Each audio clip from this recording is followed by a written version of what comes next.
Hello students, आज हम EDMC की वर्कशीट 17 सॉल्व कर रहे हैं। Subject English, chapter 17 sing a song of people. ये आपकी इंग्लिश की बुक में बहुत ही अच्छी और मज़ेदार सी एक पोएम है। ये पोएम ज़रूर पढ़िएगा ये वर्कशीट सॉल्व करने से पहले।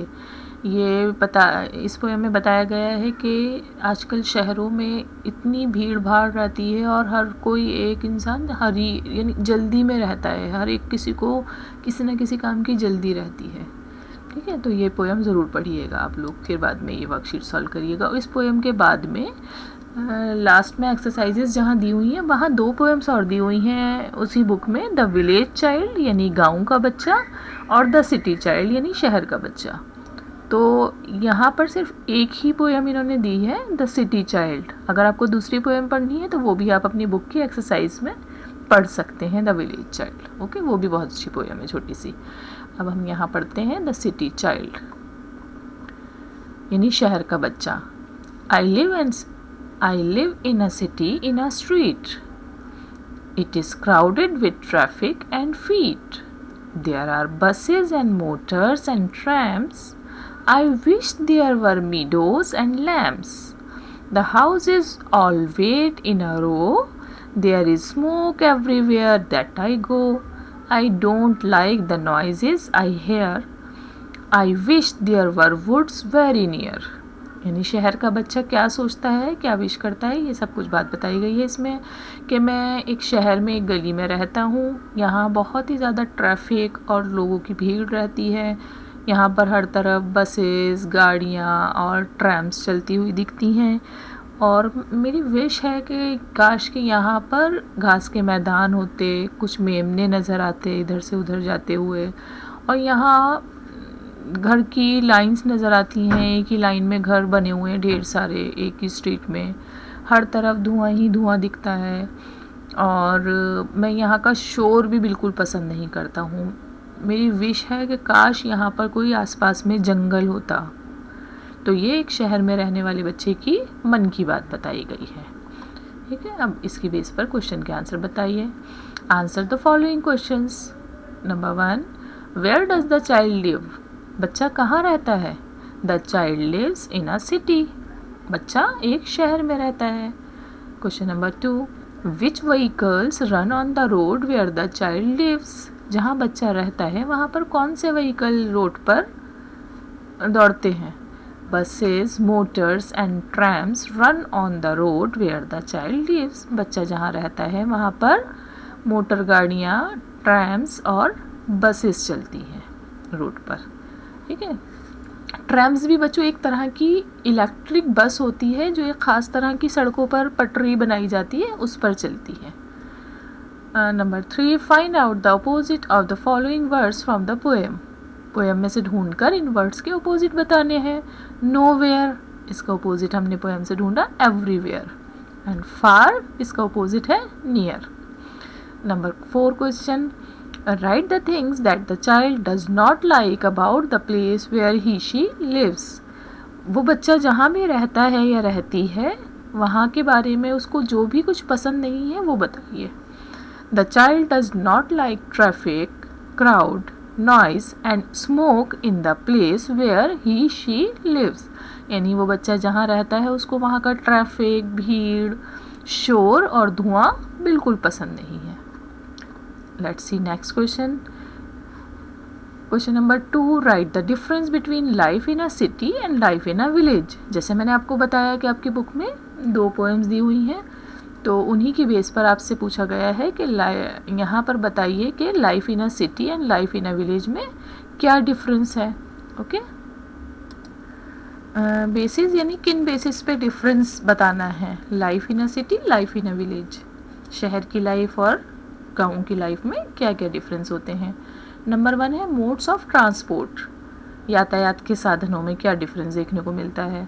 तो सिटी में कार, बस, मेट्रो ट्रेन दिखती है हमें, और विलेज में ज़्यादातर बुलक कार्ट यानी कि बैलगाड़ी, साइकिल, इसके अलावा ट्रैक्टर, टांगा, ये सब कुछ भी दिखता है। ठीक है बच्चों। नंबर 2, टाइप ऑफ वर्क, लोग ज़्यादातर क्या काम करते हैं। तो शहरों में ज़्यादातर ऑफिस में जॉब करते हैं लोग, अपना बिजनेस करते हैं, या फिर मॉल्स होते हैं, मॉल्स में सेल्समैन होते हैं, और गाँवों में ज़्यादातर फार्मिंग होती है, किसान होते हैं ना, खेती करते हैं, और कैटल रियरिंग करते हैं यानी पशुपालन करते हैं। नंबर 3 क्वालिटी ऑफ एयर, तो सिटी में क्वालिटी ऑफ एयर पॉल्यूटेड होती है और विलेज में फ्रेश एयर होती है। नंबर 4 ट्रैफिक ऑन रोड्स, तो heavy traffic in cities and no traffic in village. Number 5 level of noise, city में वेरी नॉइजी होता है, लेवल ऑफ नॉइज़ हाई कह सकते हैं हम, high level of noise, and village में नो नॉइज़।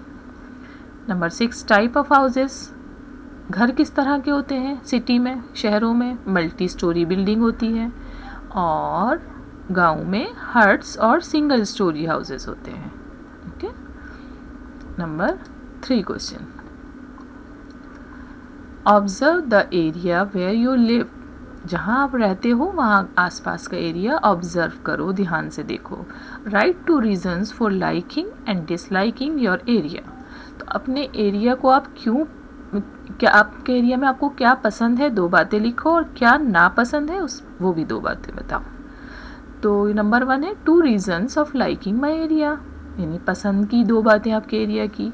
तो इसमें मैंने लिखा it is near the metro station, and number 2 it is near the market, मतलब मेरा एरिया जो है वो मेट्रो स्टेशन के पास है और मार्केट के भी पास है। Number 2 reasons for disliking my area, क्या नापसंद है मुझे अपने एरिया में, तो इसमें यह है इट इज़ वेरी नॉइजी, मेरा एरिया बहुत नॉइजी है, and there is heavy traffic in my area, तो मेरे एरिया में ट्रैफिक बहुत ज़्यादा है। Number 4 question, people who just hurry and never look at you, people जो हर वक्त जल्दी में होते हैं और आपकी तरफ देखते भी नहीं हैं। People in city are in a hurry on road, what could be the reason for this, जो रोड पर लोग होते हैं वो हमेशा जल्दी में रहते हैं, उसकी वजह ढूंढो। तो यहाँ सेंटर में लिखा हुआ है people are in a hurry, people हर वक्त जल्दी में होते हैं क्योंकि यहाँ एक रीज़न इन्होंने लिख दिया they must be getting late for work, उनको अपने काम पर जाने के लिए देर हो रही होती है। कुछ रीज़न्स हमें खुद सोच कर लिखने हैं, यहाँ मैंने कुछ रीज़न्स लिखे हैं, अगर आप चाहें तो आप ये रीज़न्स चेंज भी कर सकते हैं। They must be getting late for school, school जाने को लेट हो रहे होते हैं। They must be going to see the doctor, हो सकता है उन्हें डॉक्टर के पास जाना हो, अपॉइंटमेंट हो। They must be going to meet their relatives, हो सकता है उन्हें जल्दी में किसी रिलेटिव से मिलने जाना हो, इसीलिए वो जल्दी में जा रहे हैं। Question number 5, observe and right what each of the character must be thinking in that situation. यहाँ देखिए, यहाँ पर शहरों में जैसे कि भीड़ दिखती है ना, हर तरफ कोई कुछ ख़रीद रहा है, कहीं कोई बेच रहा है, कहीं कोई जा रहा है जल्दी में, हर एक बहुत ही ज़्यादा जल्दी में इधर से उधर कहीं जा रहे होते हैं। देखिए इस तरह से पूरी पिक्चर दिख रही है ये। तो यहाँ इन्होंने 2 पॉइंट्स खुद दिए हुए हैं। यहाँ पर देखिए इस बच्चे के बारे में लिखा हुआ है कि ये बच्चा सोच रहा है oh all fruits are falling down can somebody help me, यानी मेरे सारे फ्रूट गिर गए, क्या कोई मेरी हेल्प कर सकता है। और यहाँ पर इन लेडी के बारे में लिखा हुआ है फ़िश आर वेरी कॉस्टली, यानी ये फ़िश ख़रीद रही हैं और ये कह रही हैं कि ये बहुत महंगी हैं। अब क्या आप बता सकते हो कि यहाँ पर ये 2 लोग जो हैं, यहाँ पर एक स्कूटर पर बैठे हुए ये हैं और एक ये कोई हैवी लोड उठा कर ले जा रहे हैं, तो ये क्या सोच रहे हैं। तो इनके बारे में मैंने लिखा है ओह इट्स टू हैवी, ये कह रहे हैं अरे मेरा सामान बहुत भारी है। और यहाँ पर जो स्कूटर पर जा रहे हैं 2 व्हीलर पर, इन्होंने सोचा I am getting late for pizza delivery, ये पिज़्ज़ा डिलीवरी बॉय हैं और ये कह रहे हैं मैं पिज़्ज़ा डिलीवरी के लिए लेट हो रहा हूँ। Let's see next question. Question number 6, read the map and answer the questions. ये बच्चों एक बहुत ही इंटरेस्टिंग क्वेश्चन लगा मुझे, आप देखिए कैसा लगा आपको। यहाँ पर एक पिक्चर दी हुई है, इसमें किसी चीज़ का नाम नहीं लिखा है बल्कि कुछ सिंबल्स दिए हुए हैं।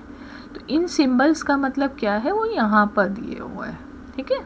ये देखिए जहाँ पर भी ये सिंबल बना है इसका मतलब है होम, इस सिंबल का मतलब है फ्लोरिस्ट, इसका fire station, cafe, police station, bakery, gas station, library, park, school, hospital, post office.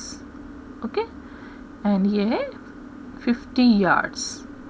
अब यहाँ इन्होंने इसके बाद में, पिक्चर के बाद में कुछ क्वेश्चंस पूछे हैं, उनके आंसर आपको देने हैं।